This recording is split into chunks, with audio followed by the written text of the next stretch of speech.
വചനവീഥിയിലൂടെ father ജെ.ബി. Puthur. വിശുദ്ധ യോഹന്നാൻ രചിച്ച നമ്മുടെ കർത്താവിശ്വമിശിഹായുടെ പരിശുദ്ധ സുവിശേഷം. അധ്യായം 12 1 മുതൽ 11 വരെയുള്ള വാക്യങ്ങൾ. തൈലാഭിഷേകം. മരിച്ചവരിൽ നിന്ന് താൻ ഉയർപ്പിച്ച ലാസർ താമസിച്ചിരുന്ന ബെഥാനിയായിലേക്ക് പെസഹായ്ക്ക് 6 ദിവസം മുമ്പ് യേശു വന്നു. അവർ അവന് അത്താഴമൊരുക്കി. മർത്ത പരിചരിച്ചു. അവനോടുകൂടെ ഭക്ഷണത്തിനിരുന്നവരിൽ ലാസറും ഉണ്ടായിരുന്നു. മറിയം വിലയേറിയതും ശുദ്ധവുമായ ഒരു കുപ്പി നാർദിൻ സുഗന്ധ തൈലമെടുത്ത് യേശുവിന്റെ പാദങ്ങളിൽ പൂശുകയും തന്റെ തലമുടി കൊണ്ട് അവന്റെ പാദങ്ങൾ തുടയ്ക്കുകയും ചെയ്തു. തൈലത്തിന്റെ പരിമളം കൊണ്ട് വീട് നിറഞ്ഞു. അവന്റെ ശിഷ്യന്മാരിലൊരുവനും അവനെ ഒറ്റിക്കൊടുക്കാനിരുന്നവനുമായ യൂദാസ് കറിയോത്ത പറഞ്ഞു, എന്തുകൊണ്ട് ഈ തൈലം 300 ദനാറയ്ക്കു വിറ്റ് ദരിദ്രർക്ക് കൊടുത്തില്ല? അവൻ ഇത് പറഞ്ഞത് അവന് ദരിദ്രരോട് പരിഗണനയുണ്ടായിരുന്നത് കൊണ്ടല്ല, പ്രത്യുത അവൻ ഒരു കള്ളനായിരുന്നത് കൊണ്ടും പണസഞ്ചി അവന്റെ കയ്യിലായിരുന്നത് കൊണ്ടും അതിൽ വീഴുന്നതിൽ നിന്ന് അവൻ എടുത്തിരുന്നത് കൊണ്ടുമാണ്. യേശു പറഞ്ഞു, അവളെ തടയേണ്ട, എന്റെ ശവസംസ്കാരത്തിനായി ഇത് ചെയ്തുവെന്ന് അവൾ കരുതിക്കൊള്ളട്ടെ. ദരിദ്രർ എപ്പോഴും നിങ്ങളോട് കൂടെയുണ്ട്, ഞാൻ എപ്പോഴും നിങ്ങളോടൊത്തുണ്ടായിരിക്കുകയില്ല. അവൻ അവിടെയുണ്ടെന്നറിഞ്ഞ് വലിയ ഒരു ഗണം യഹൂദർ അവിടേക്ക് വന്നു. അവർ വന്നത് യേശുവിനെ ഉദ്ദേശിച്ചു മാത്രമല്ല, അവൻ മരിച്ചവരിൽ നിന്നുയർപ്പിച്ച ലാസറിനെ കാണാൻ കൂടിയാണ്. ലാസറിനെ കൂടി കൊല്ലാൻ പുരോഹിത പ്രമുഖന്മാർ ആലോചിച്ചു. എന്തെന്നാൽ അവൻ നിമിത്തം യഹൂദരിൽ വളരെ പേർ അവരെ വിട്ട് യേശുവിൽ വിശ്വസിച്ചിരുന്നു.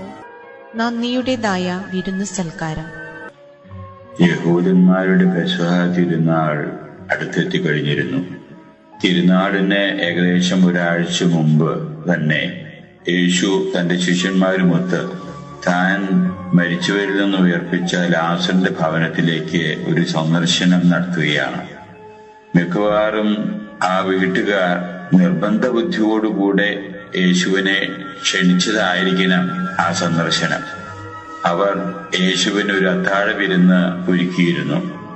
യേശു അവർക്കായി ചെയ്തു കൊടുത്ത വിലമതിക്കാനാകാത്ത ആ സഹായത്തിന് നന്ദി എന്ന വിധത്തിലെ ആ കുടുംബം യേശുവിനോട് സ്നേഹവും ആദരവും നന്ദിയും പ്രകടിപ്പിക്കുന്നതിന് വേണ്ടി കൂടെ ഒരുക്കിയിരുന്ന ഒരവസരമായിരുന്നു അത് എന്ന് കരുതാം.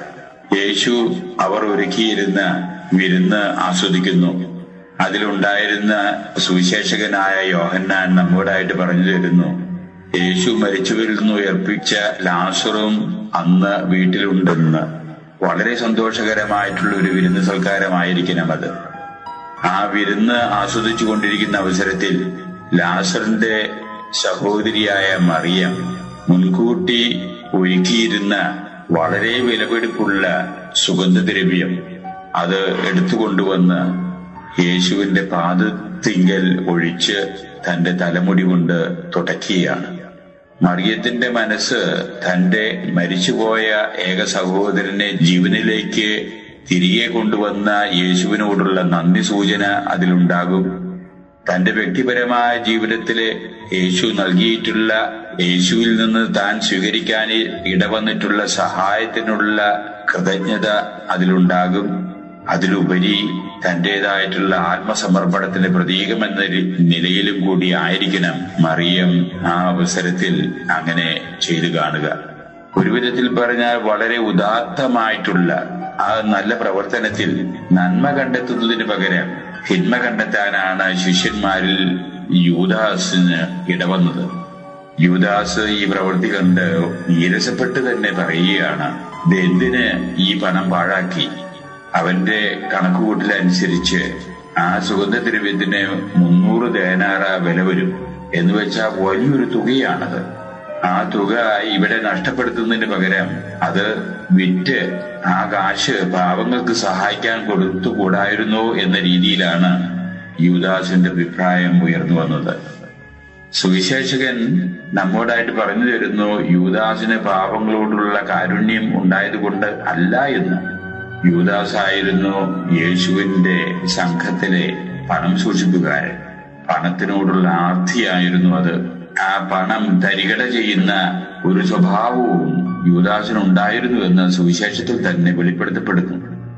ഈ പണ ആർത്തിയാണ് യൂദാസിനെ ജീവിതത്തിൽ കെട്ടിഞ്ഞാന്ന് ചാകാൻ പോലും ഇടവരുത്തിയ ആ ദുരന്തത്തിലേക്ക് വഴിതെളിയിച്ചത് എന്നുള്ളതാണ് പിന്നീടുള്ള സംഭവത്തിന്റെ ബാക്കിപത്രം. യൂദാസിന്റെ ഈ അഭിപ്രായ പ്രകടനത്തിനോട് യേശു യോജിക്കുന്നില്ല. മുടക്കേണ്ടതിനെ മുടക്കാനുള്ളതാണ് മുതല് എന്ന രീതിയിലാണ് യേശുവിന്റെ സംഭാഷണം. മറിയം ഈ വില കൂടിയ സുഗന്ധദ്രവ്യം ഇപ്പോൾ അത് ഉപയോഗിക്കാനിടവന്നതിൽ അവളെ തടയണ്ട എന്ന രീതിയിലാണ് യേശു പറയുന്നത്. പാവങ്ങളോടുള്ള നിങ്ങളുടേതായിട്ടുള്ള അനുകമ്പയും വാത്സല്യവും കരുതലും നിങ്ങളുടെ ജീവിതത്തിൽ തുടർന്നും നടത്താൻ അവസരം ധാരാളമുണ്ട്. ഇത് ഈ സഹോദരി എന്റെ മരണം മുന്നിൽ കണ്ടുകൊണ്ടായിരിക്കാം ഒരുപക്ഷെ ആ മരണത്തിന്റെ അവസരത്തിൽ നടത്താൻ ഉദ്ദേശിക്കുന്ന തൈലാഭിഷേകത്തിന്റെ രീതിയിൽ നോക്കിക്കാണുന്നതിൽ പോലും തെറ്റില്ല എന്ന രീതിയിലാണ് യേശു അതിനെ ന്യായീകരിക്കുന്നത്. വിരുന്ന് സൽക്കാരം പൂർത്തിയാക്കിയോടുകൂടെ ഒരുപാട് യഹൂദന്മാർ ആ ഭവനത്തിലേക്ക് കടന്നു വന്നു എന്ന് സുവിശേഷകൻ നമ്മോടായിട്ട് പറയുന്നു. ഈ വന്നവർക്കൊക്കെ വ്യത്യാസപ്പെട്ട ചിന്തകളുണ്ട്. പലർക്കും യേശുവിനെ ഒന്ന് കാണണം, വേറെ ചിലർക്ക് യേശു ഉയർപ്പിച്ച ലാസറിനെ കാണണം, സുഹൃത് സന്ദർശനമാകണം അത്. എന്നാൽ യഹൂദന്മാരിൽ പ്രമുഖരായിട്ടുള്ള പലർക്കും, പുരോഹിത ശ്രേഷ്ഠന്മാർ ഉൾപ്പെടെയുള്ള പലർക്കും അതല്ലായിരുന്നു ചിന്ത. മരിച്ചവരിൽ നിന്ന് ലാസർ ഉയർക്കാനിടവന്നു, ജീവനിലേക്ക് കടന്നു വന്നു എന്നുള്ള ഒരൊറ്റ സത്യം പലരെയും യേശുവിലേക്ക് അടുപ്പിക്കുന്നതിന് ഇടവരുത്തി എന്നുള്ളത് യഹൂദന്മാർക്ക് സഹിക്കാവുന്നതിലപ്പുറമായി. അതുകൊണ്ട് സാധിക്കുമെങ്കിൽ ലാസറിനെ പോലും വധിക്കുന്നതിനുള്ള ഗൂഢാലോചന അവരുടെ ഉള്ളിൽ ഒളിപ്പിച്ചു വെച്ചുകൊണ്ടാണ് ആ അവസരത്തിൽ ആ ഭവനത്തിലേക്ക് കടന്നു വന്നത് എന്ന് സുവിശേഷത്തിലൂടെ വ്യക്തമാക്കപ്പെടുകയാണ്. യേശുവിന്റെ ജീവിതത്തിന്റെ കുരുക്കുകളിലേക്ക് വലിച്ചിഴക്കപ്പെടാൻ ഇടവന്ന വളരെ പ്രധാനപ്പെട്ട ഒരു സംഭവമായിട്ട് തീർന്നു. പിന്നീട് മരിച്ചവരിൽ നിന്ന് യേശു ലാസറിനെ ഉയർപ്പിക്കാൻ ഇടവന്നു എന്നുള്ള സത്യം എന്നുള്ളതാണ് സുവിശേഷത്തിൽ നിന്ന് നാം മനസ്സിലാക്കേണ്ടത്.